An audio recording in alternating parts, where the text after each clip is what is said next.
இருக்கிறார்கள். நாம் சொல்லக்கூடிய மார்க்கத்தை சரிதான் என்று நம்பி ஏற்றுக்கொள்ளக்கூடிய மனோநிலையில் பொதுமக்கள் இருக்கின்ற நேரத்தில் நாம் எவ்வளவு பொறுப்புணர்வுடன் மார்க்க விவகாரங்களில் நாங்கள் ஆய்வு செய்து பதிலளிக்க வேண்டும். இலங்கை ஜம்மியத்துல் உலமாவின் ஃபத்வா குழு செயலாளராக கடமையாற்றக்கூடிய மௌலவி MLM இல்யாஸ் அவர்களூடாக ஒரு ஃபத்வா வெளியிடப்பட்டிருக்கிறது. அதாவது பள்ளிவாசல்களில் ஜும்மாவை நடத்தலாமா என்று கேள்வி எழுகின்ற நேரத்தில் அதற்கு விடையளிக்கும் போது ஃபத்வாவாக 40 பேருக்கு குறைவாக இருந்தால் ஒரு ஜும்மாவை நடத்தக்கூடாது. அல்ஹம்துலில்லாஹி ரப்பில் ஆலமீன் والصلاة والسلام على سيدنا محمد وعلى آله وأصحابه ومن تبعهم بإحسان إلى يوم الدين أما بعد فقد قال الله سبحانه وتعالى في محكم كتابه التنزيل أعوذ بالله من الشيطان الرجيم بسم الله الرحمن الرحيم وإذا رأوا تجارة أو لهوا انفضوا إليها وتركوك قائما قل ما عند الله خير من اللهو ومن التجارة والله خير الرازقين صدق الله العظيم. கண்ணியத்துக்குரிய மதிப்புக்குரிய சகோதரர்களே, அல்லாஹுடைய நல்லடியார்களே, அன்பார்ந்த நேயர்களே, நாம் இன்றைய காலத்தில் பேசப்படுகின்ற பல விடயங்களில் மிக முக்கியமான ஒரு விடயம்தான்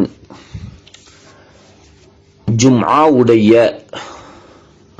தொழுகை சம்பந்தமாக.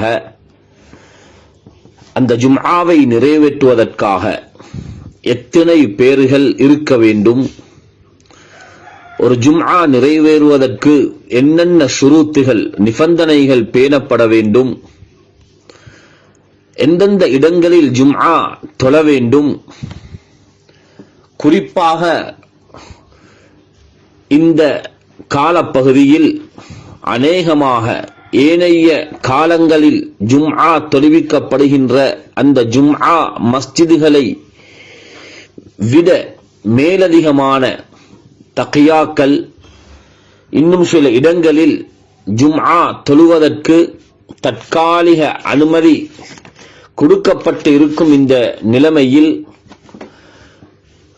குறிப்பாக ஜும்ஆவை நிறைவேற்றுவதற்கும் அது செல்லுபடியாக ஆகுவதற்கும் எத்தனை நபர்கள் அதிலே கலந்து கொள்ள வேண்டும் என்ற ஒரு சர்ச்சை, ஒரு பிரச்சினை போய்கொண்டிருக்கக்கூடிய இந்த வேளையில்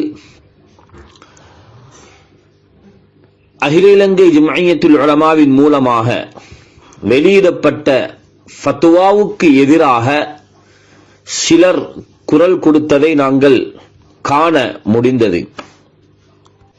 நாம் பின்பற்றுகின்ற எங்களுடைய ஷரீஅத், எங்களுடைய மார்க்கம் பரிசுத்தமானது, நிலையானது, பழமை வாய்ந்தது, உறுதியானது. மார்க்கத்தில் எல்லா காரியங்களையும் எங்களுடைய முன்னோர்களான இமாம்கள், ஹைருல் குரூன்லே வாழ்ந்தவர்கள் எங்களை விடவும் குர்ஆன் ஹதீஸுடைய அர்த்தங்களை, அதனுடைய விளக்கங்களை, அதை சரிபார்ப்பதில் மிகவும் தேர்ச்சி பெற்றவர்கள், சுன்னாவுக்கு மிகவும் அக்ரபானவர்கள், நெருங்கியவர்கள் என்ற அடிப்படையில் குர்ஆன் சுன்னாவிலே சொல்லப்பட்டிருக்கும் எல்லா காரியங்களையும் அவர்கள் இந்த உம்மத்திற்கு எப்படி ஒப்படைத்தார்களோ அந்த வடிவில் இவ்வளவு காலம் நாங்கள் பின்பற்றிக் கொண்டு வருகிறோம். அதிலும் குறிப்பாக எங்களுடைய நாட்டை பொறுத்த அமைப்பில் காலா காலம் இமாமுனா ஷாஃபிஈ ரஹ்மத்துல்லாஹி அலைஹி அவர்களுடைய அந்த மஸ்லக்கை, மதுஹபை அடிப்படையாக வைத்து எங்களுடைய மார்க்க சட்டங்களை, மார்க்கத்துடைய காரியங்களை செய்து கொண்டு வருகிறோம். அல்லாஹுடைய நல்லடியார்களே, பொதுவாக இமாமுனா ஷாஃபிஈ ரஹ்மத்துல்லாஹி அலைஹி அவர்களுடைய இந்த மஸ்லக்கை, மதுஹபை பொறுத்தமைப்பில் இதா சஹல் ஹதீஸு ஃபஹுவ மதுஹபி, ஹதீஸுக்கு முன்னுரிமை வழங்கப்பட்டிருக்கிறது. சஹீஹான ஹதீஸை அடிப்படையாக வைத்தே சட்டங்கள் இயற்றப்பட்டிருக்கிறது. சஹீஹான ஹதீஸ்களை அடிப்படையாக வைத்தே மார்க்கத்துடைய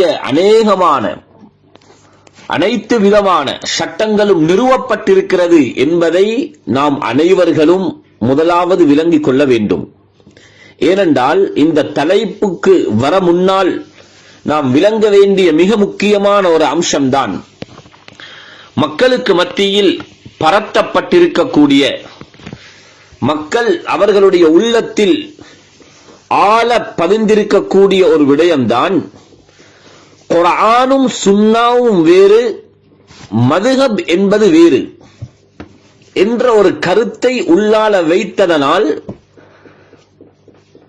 மதுஹபுகளின் மூலமாக சொல்லப்படுகின்ற கருத்தை குர்ஆன் ஹதீஸுக்கு எதிரான கருத்து, நபியுடைய சுன்னாவுக்கு எதிரான கருத்து என்ற ஒரு விளக்கத்தை அவர்கள் அறிந்திருக்கிறார்கள். இதிலிருந்து நாம் முதலாவது கலண்டு வந்தால்தான் இமாம்களின் மூலமாக, ஸலஃபு ஸாலிஹீன்களின் மூலமாக எங்களுக்கு சொல்லித் தந்திருக்கும் இந்த விடயங்களை நாம் தெளிவாக புரிந்து கொள்வோம். மதுஹப் என்பது குர்ஆன் ஹதீஸை மக்களுக்கு விளங்கப்படுத்தக்கூடிய அந்த முறைகளை அடிப்படையாக வைத்து சொல்லப்பட்ட கருத்துகள் தான் மதுஹபுகளுடைய கருத்து. அவர்களிடம் எத்தனை பேர் அந்த நேரத்தில் ஜும்மாவில் இருந்தீர்கள், கம் அந்தும் யௌமைதீன், நீங்கள் எத்தனை பேர் அந்த ஜும்மாவில் இருந்தீர்கள் என்று கேட்கப்பட்ட நேரத்தில் 40 பேர் நாங்கள் இருந்தோம் என்று பதிலளிக்கப்படுகிறது. இவ்வளவுதான் அந்த செய்தியில் இருக்கிறது. இந்த ஜும்ஆவுடைய தொழுகை நிறைவேறுவதற்கு 40 பேர்கள் இருக்க வேண்டுமா? இது நபி வழியில் இதற்கு ஆதாரம் இருக்கிறதா?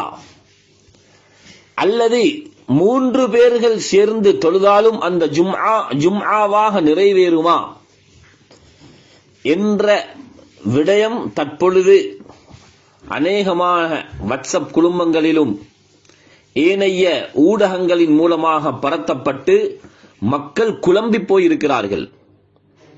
எனவே என்னுடைய இந்த சிறிய ஒரு ஆய்வை உங்களுக்கு முன்னால் நான் சமர்ப்பிக்க விரும்புகிறேன். நபியுடைய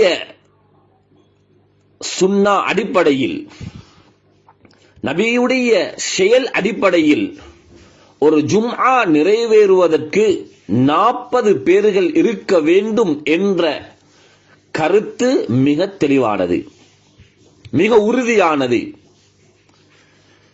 நாம் முதலாவது ஒரு விடயத்துக்கு வருவோம். ஹதரத் ரசூலுல்லாஹி ஸல்லல்லாஹு அலைஹி வஸல்லம் அவர்கள் மதீனாவுக்கு ஹிஜ்ரத் செய்ய முன்னால் அங்கே ஒரு ஜும்ஆ நடைபெறுகிறது. இதுதான் இஸ்லாமிய வரலாற்றில் நடைபெற்ற முதல் ஜும்ஆ. இந்த ஜும்ஆ எப்படி இடம்பெறுகிறது என்றால், மிக பிரசித்தி பெற்ற ஒரு சஹாபிதான் அஸ்-ஸஹாபி அல்-ஜலீல் அஸ்அத் இப்னு ஸுராரா ரலியல்லாஹு அன்ஹு அவர்கள். ஹதரத் ரசூலுல்லாஹி ஸல்லல்லாஹு அலைஹி வஸல்லம் அவர்கள் முஸ்அப் இப்னு உமைர் ரலியல்லாஹு அன்ஹு அவர்களை மதீனாவுக்கு அமீராக அனுப்பி வைக்கிறார்கள். நபி அவர்கள் ஒரு விடயத்தை சொல்லி அனுப்புகிறார்கள். அங்கே ஜும்ஆ நிலைநாட்டப்பட வேண்டும், ஜும்ஆவுடைய தொழுகை நடக்க வேண்டும் என்ற ஒரு விடயத்தை சொல்லி அனுப்புகிறார்கள். இந்த சஹாபி அஸ்அத் இப்னு ஸுராரா ரலியல்லாஹு அன்ஹு அவர்களை சந்திக்கிறார்கள். நபி ஸல்லல்லாஹு அலைஹி வஸல்லம் அவர்கள் சொன்ன அந்த ஏவலை அவர்களுக்கு எத்தி வைக்கிறார்கள். எனவே ஹஜரத் ரசூலுல்லாஹி ஸல்லல்லாஹு அலைஹி வஸல்லம் அவர்கள் சொன்ன அந்த கட்டளையை அவர்கள் ஏற்று ஃபஜம்மஅ அஸ்அத் இப்னு ஸுராரா ரலியல்லாஹு அன்ஹு அவர்கள் ஜும்ஆவை நடத்துவதற்காக வேண்டி அந்த ஏரியாவில் இருக்கக்கூடிய, அது பனு பயாவா, பனு சலமா 2 கோத்திரங்கள் வாழக்கூடிய சுமார் 1 மைல் தூரத்திற்கு இடைப்பட்ட ஒரு பகுதி, அந்த இடத்திலே ஜும்ஆ நடைபெறுகிறது. ஜும்ஆவை நடத்துவதற்காக அஸ்அத் இப்னு ஸுராரா ரலியல்லாஹு அன்ஹு அவர்கள் 40 பேரை ஒன்று திரட்டுகிறார்கள். ஃபஜம்மஅ அஸ்அத் இப்னு ஸுராரா 40 ரஜுலன் ஃபஸல்லா பிஹிம். 40 பேரை ஒன்று திரட்டி ஜும்ஆவுடைய தொழுகையை நிலைநாட்டுகிறார்கள். இதுதான் இஸ்லாத்தில் நிலைநாட்டப்பட்ட, அதாவது முதலாவது ஜும்ஆ. இந்த சம்பவம் இடம்பெறக்கூடிய ஹதீஸுடைய கிதாப், வரலாற்று கிதாபுகள், ஹதீஸுடைய ஏனைய கிரந்தங்கள் இந்த சம்பவம் பதிவு செய்யப்பட்டிருக்கிறது. இது மிக உறுதியான செய்தி. அபூ தாவூதுல, இப்னு மாஜாவுல வரக்கூடிய ஹதீஸ். அந்த ஹதீஸிலே கேட்கப்படுகிறது, அந்த ஜும்ஆவை நிறைவேற்றும் பொழுது கம் அன்தும் யௌமஇதின், நீங்கள் எத்தனை பேர்கள் இருந்தீர்கள் என்று கேட்க, கால 40, நாங்கள் 40 பேர் இருந்தோம். இது அபூ தாவூதுல வருகிறது. முன்னால சொல்லப்பட்ட சரித்திரம் தாரீஹுடைய கிதாபுல வருகிறது, இப்னு மாஜாவுடைய கிரந்தத்தில் வருகிறது. இது மிக உறுதியான செய்தி. இந்த செய்திய, இந்த ஹதீஸ ஷேக் அல்பானியும் ஹசன் என்கிறார். இது நபி அவர்கள் ஹிஜ்ரத்து போவதற்கு முன்னால் நடைபெறக்கூடிய ஒரு சரித்திரம். இந்த ஹதீஸை அடிப்படையாக வைத்துத்தான் ஷாஃபி மதுஹபின் மிக முக்கியமான இமாம் நவவி ரஹ்மத்துல்லாஹி அலைஹி அவர்களுடைய கிதாப் ஷரஹுல் முஹல்லபுல, மஜ்மூ ஷரஹுல் முஹல்லபுல கிதாபு ஸலா என்ற பகுதியில பாபு ஸலாத்தில் ஜும்ஆ என்ற பாடத்தில லா தஸிஹுல் ஜும்ஆ இல்லா பி 40 ரஜுலன், 40 பேர்களை கொண்டுதான் ஜும்ஆ சிஹ்ஹத்தாகும், ஜும்ஆ நிறைவேறும் என்ற அந்த பாபுல, அந்த பாடத்தில அவர்கள் பேசிக்கொண்டு போகும் பொழுது இந்த ஹதீஸை அடிப்படையாக வைக்கிறார்கள். இதற்கு மாற்றமாக 3 பேர்களை கொண்டு ஜும்ஆ நிறைவேறும் என்ற சில கருத்துகள் சொல்லப்பட்டிருக்கிறது. அதிலே வரக்கூடிய ரிவாயத்துகளிலே பலகீனங்கள் இருக்கிறது, கலாம் பேசப்பட்டிருக்கிறது, இமாம்களுக்கு மத்தியிலே கருத்து வேற்றுமை அந்த ராவிகளுக்கு மத்தியிலே பேசப்பட்டிருப்பதனால் இந்த ஹதீஸை பொறுத்தமைப்பில் அந்த நேரத்திலே நீங்கள் எத்தனை பேர்கள் இருந்தீர்கள், நாங்கள் 40 பேர் இருந்தோம் என்று வரக்கூடிய அஸ்அத் இப்னு ஸுராரா ரலியல்லாஹு அன்ஹு அவர்களுடைய அந்த ரிவாயத்தை அடிப்படையாக வைத்து அதிலே எந்த ஒரு கலாமும் பேசப்படவில்லை. அது மிக சஹீஹான ஹதீஸாக இருக்கிறது. இந்த ஹதீஸை அடிப்படையாக வைத்துத்தான் இமாம் நவவி ரஹ்மத்துல்லாஹி அலைஹி ஷரஹுல் முஹல்லபுல மிக தெளிவாக 40 பேர்கள் இருக்க வேண்டும் என்ற கருத்தை சொன்னார்கள். இது முதலாவது மிக உறுதிமிக்க ஆதாரமாகும்.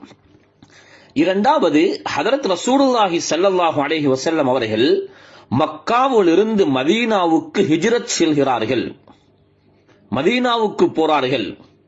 அங்கே ஓர் இடத்திலே ஹதரத் ரசூலுல்லாஹி ஸல்லல்லாஹு அலைஹி வஸல்லம் தங்கி இருக்கிறார்கள். ஜும்ஆவுடைய செவ்வாய்க்கிழமை, புதன்கிழமை, வியாழன் என்று வரும் பொழுது ஜும்ஆவுடைய தினம் வருகிறது.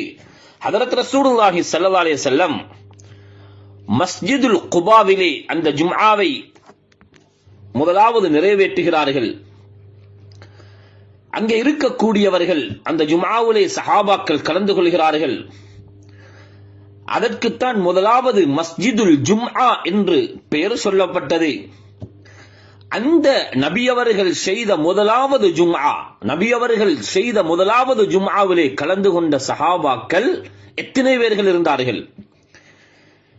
கிதாபிலே எழுதப்பட்டிருக்கிறது, அதிலே 100 பேர்கள் கலந்து கொண்டார்கள். வகானு மிஆ, அவர்கள் 100 பேர்கள் இருந்தார்கள். இரண்டாவது சொன்னார்கள் வகீல, இன்னும் ஒரு கருத்து சொல்லப்பட்டிருக்கிறது 40, நபியவர்களால் நடாத்தப்பட்ட அந்த ஜும்ஆவிலே 40 பேர்கள் கலந்து கொண்டார்கள்.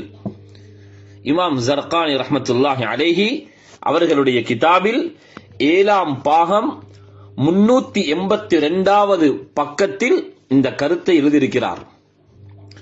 அல்லாமா குர்துபி ரஹ்மத்துல்லாஹி அலைஹி அவர்களுடைய தஃப்சீருடைய கருத்தையும் அவர்கள் நக்ல் செய்திருக்கிறார்கள். அப்ப நபி அவர்களால் நடாத்தப்பட்ட அந்த ஜும்ஆவிலையும் 40 சஹாபாக்கள், குறைந்தபட்சம் 100 என்ற கருத்து இருக்கிறது, 40 என்ற கருத்தும் அது இரண்டாவது கருத்தாக சொல்லப்பட்டிருக்கிறது. எனவே இந்த 2 சம்பவங்கள், இந்த 2 ரிவாயத்துகள் மிக உறுதியானது. அதிலே 40க்கு குறைவானவர்கள் இருக்கவில்லை என்பது மிக தெளிவாக உறுதியாக எங்களுக்கு ஏற்றுக்கொள்ளலாம். வரலாற்று செய்தியை வைத்து 40க்கு ஆதாரம் எடுப்பீங்க என்று சொன்னா, இதே போன்ற ஒரு ஜும்மா தொழுகையுடைய வரலாற்றை வைத்து எங்களுக்கு 40க்கு குறைவான எண்ணிக்கைக்கு ஆதாரம் காட்ட முடியுமா? இல்லையா? குர்ஆன் வசனம் வருது, வைதா ராஹு திஜாரத்தன் அவ் லஹ்வன் இன்ஃபல்லு இலைஹா வதரகூக காயிமா.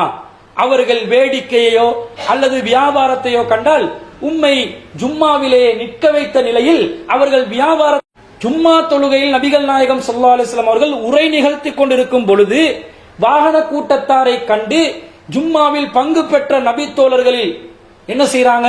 ஒரு சிலர் அந்த வாகன கூட்டத்தாரை நோக்கி சென்று விடுகிறார்கள். வணிக கூட்டம் வந்துருச்சு, இவர்களை நாங்கள் விட்டுவிட்டால் பொருட்களை கொள்வனவு செய்ய முடியாமல் போய்விடும், எனவே இந்த சந்தர்ப்பத்தை நழுவ விடாமல் உடனடியாக நாங்கள் வியாபாரத்தில் ஈடுபடுவோம் என்று ஜும்மாவை விட்டுவிட்டு வியாபாரத்துக்கு சென்றார்கள். நபிகள் நாயகம் ஹுத்துபா செய்து கொண்டிருக்கிறார்கள். இந்த செய்தி அல்லாஹ் சொல்றான், வதரகூக காயிமா, உங்களை நிற்க வைத்த நிலையில் அவர்கள் வேடிக்கையை நோக்கி செல்கிறார்கள். அப்ப அல்லாஹ் தஆலா இந்த செய்தியில ரசூல் ஸல்லல்லாஹு அலைஹி வஸல்லம் ஜும்மால இருக்கும்போது சஹாபாக்கள் ஒரு கூட்டம் வியாபாரத்துக்காக போனாங்கன்னு சொல்லும் பொழுது எத்தனை பேர் நபிகள் நாயகத்தை சுற்றி அந்த ஜும்மாவிலே இருந்தார்கள் என்ற செய்தியும் வரலாற்று செய்தியாக ஹதீஸ் நூல்கள்ல பதிவாகுது. 12 பேர் இருந்திருக்கிறார்கள். மேலே ஒரு சகோதரர் சுட்டி காட்டும் பொழுது புகாரியுடைய ரிவாயத்தில் இருக்கிறது, 12 பேர்கள் அந்த ஜும்ஆவிலே கலந்து கொண்டார்கள் என்ற ரிவாயத் இருக்கிறது. சூரத்துல் ஜும்ஆவுடைய وَإِذَا رَأَوْا تِجَارَةً أَوْ لَهْوًا انفَضُّوا إِلَيْهَا وَتَرَكُوكَ قَائِمًا என்ற ஆயத், அதனுடைய சபபுன் நுசுல், அது இறக்கப்பட்ட காரணத்தை சொல்லும் பொழுது புகாரில இருக்கிறது. ஹதரத் ரசூலுல்லாஹி ஸல்லல்லாஹு அலைஹி வஸல்லம் அவர்கள் ஹுதுபா செய்து கொண்டிருக்கிறார்கள். அப்பொழுது ஒரு வியாபார கூட்டம், ஒரு வணிக கூட்டம் அந்த இடத்திற்கு வரும் பொழுது ஜும்ஆவிலே இருந்த நபர்கள் அந்த இடத்திற்கு போய்விட்டார்கள். ஃபஹரஜு இலைஹா ஹத்தா லம் யப்க மஅஹு இல்லா 12 ரஜுலா. 12 பேர்கள் தான் அந்த இடத்திலே இருந்தார்கள், அனைவர்களும் போய்விட்டார்கள். அப்பொழுதுதான் அல்லாஹ் ரப்புல் இஸ்ஸத் சுப்ஹானஹு வ தஆலா இந்த ஆயத்தை இறக்கிறான். வைதா ரஅவ் திஜாரா, நீங்கள் வியாபார கூட்டத்தை கண்ட பொழுது என்ற ஆயத்தை அல்லாஹ் தஆலா இறக்கி வதரகூக காயிமா, நபியை நின்ற நிலையில் அவர்கள் விட்டு அவர்கள் அந்த வணிக கூட்டத்தின் பக்கம் சென்று விட்டார்கள் என்ற ஆயத் இறங்குது. எனவே இந்த ஹதீஸில, புகாரில வரக்கூடிய ரிவாயத்தில என்ன சொல்லப்பட்டிருக்கிறது என்றால், 12 பேர்கள் தான் ஜும்ஆவிலே கலந்து கொண்டார்கள் என்ற விளக்கம் அந்த சகோதரன் மூலமாக பேசப்படுகிறது. இதில் ஒரு விடயத்தை நாம் மிக தெளிவாக புரிந்து கொள்ள வேண்டும். இதிலே ஜும்ஆ நடந்து கொண்டிருக்கும் பொழுதுதான் அவர்கள் எழும்பி போனார்கள், அடுத்தவர்கள் இருந்தார்கள், அவர்களுடைய எண்ணிக்கை தான் சொல்லப்பட்டிருக்கிறது.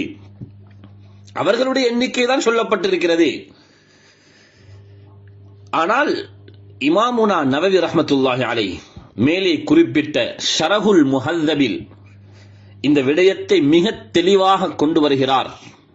இமாம் நவவி ரஹ்மத்துல்லாஹி அலைஹி அவர்கள் பல 100 வருடங்களுக்கு முன்னால் இந்த ஹதீஸுடைய விளக்கத்தை பேசியிருக்கிறார்கள். இந்த சகோதரர் இப்பொழுது விளங்கப்படுத்துகிறார்கள். இதிலிருந்து விளங்குது 12 பேர்கள் தான் ஜும்ஆவிலே இருந்தார்கள், கலந்து கொண்டார்கள். இமாம் நவவி ரஹ்மத்துல்லாஹி அலைஹி அவர்கள் ஷரஹுல் முஹல்லபில் அந்த காலத்தில் எழுதும் பொழுதே மிக தெளிவாக எழுதி வைத்தார்கள். இந்த ஹதீஸை எப்படி விளங்க வேண்டும் என்றால், இந்த 12 பேர்களும் எப்ப இருந்தார்கள்? ஜும்ஆ ஆரம்பிக்கும் பொழுது ஹதரத் ரசூலுல்லாஹி ஸல்லல்லாஹு அலைஹி வஸல்லம் அவர்கள் 12 பேரை கொண்டு ஜும்ஆ ஆரம்பிக்கவில்லை. வலைஸ ஃபீஹி அன்னஹு இப்ததஅ, அதாவது உப்துதிஅ ஸலாஹ் பிஸ்னை அஷர ரஜுல், அதாவது 12 பேரை கொண்டு ஜும்ஆ ஆரம்பிக்கப்படவில்லை. ஆரம்பிக்கும் பொழுது அந்த எண்ணிக்கை இங்கே சொல்லப்படவில்லை. இது இடையிலே போனவர்கள், இடையிலே போய் மிஞ்சவர்களுடைய எண்ணிக்கை தான் சொல்லப்பட்டிருக்கிறது. எனவே இது 12 பேரை கொண்டு ஜும்ஆ ஆரம்பிக்கப்படலாம் என்பதற்கான ஆதாரம் இல்லை என்ற விடயம் மிக தெளிவாக ஷரஹுல் முஹல்லபிலே எழுதப்பட்டிருக்கிறது.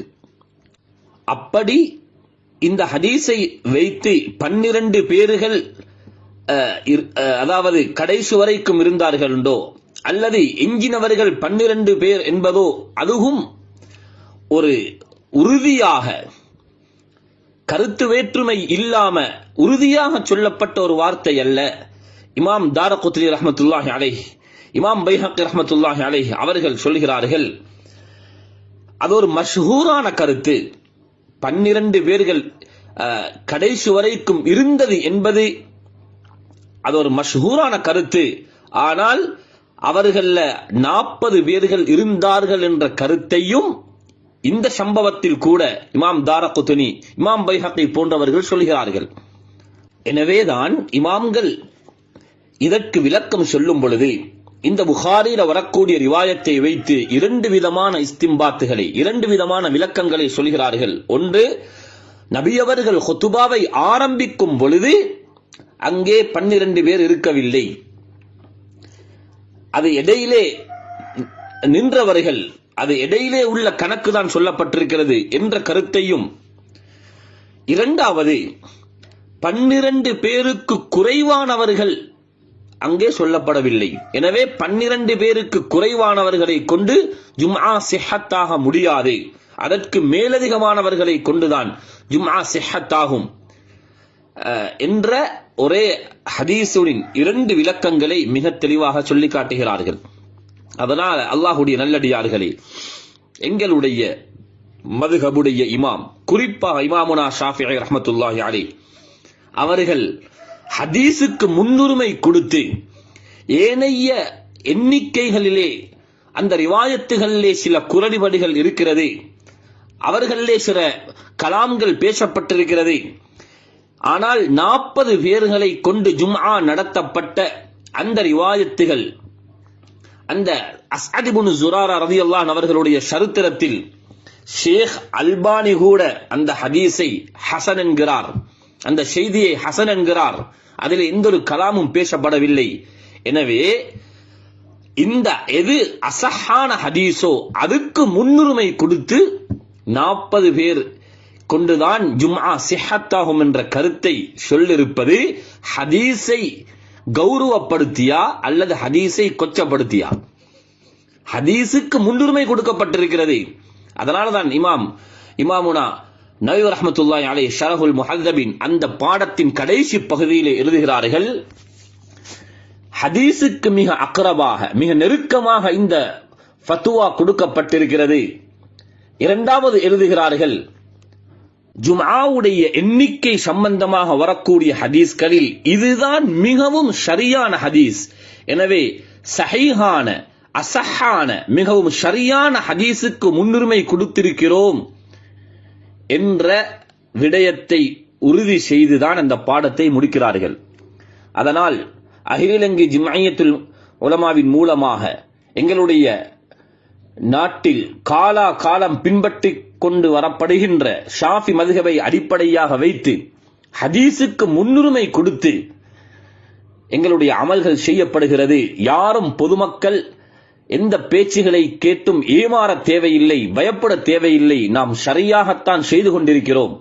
எங்களை வழிநடத்தக்கூடிய உலமாக்கள் மிக சரியாகத்தான் எங்களை வழிநடத்தி கொண்டிருக்கிறார்கள். ஹதீஸுக்கு முன்னுரிமை கொடுத்துத்தான் எங்களுக்கு நேரான வழியை காட்டுகிறார்கள் என்ற விடயத்தை நாம் உறுதியாக உள்ளத்தில் ஏற்று எங்களுடைய அமல்களை எந்தவித சந்தேகமும் இன்றி செய்து கொள்வோம். அல்லாஹ் ரப்புல் இஸ்ஸத் சுப்ஹானஹு வ தஆலா எங்கள் அனைவர்களுக்கும் அவனுடைய மேலான நேர்வழியை காட்டி ஜன்னத்துல் ஃபிர்தௌஸை அடையக்கூடிய அந்த பாக்கியத்தையும் தந்தருள்வானாக. ஆமீன். வ ஆகிரு தஅவானா அனில் ஹம்துலில்லாஹி ரப்பில் ஆலமீன். வஸ்ஸலாமு அலைக்கும் வரஹ்மத்துல்லாஹி வபரகாத்துஹு.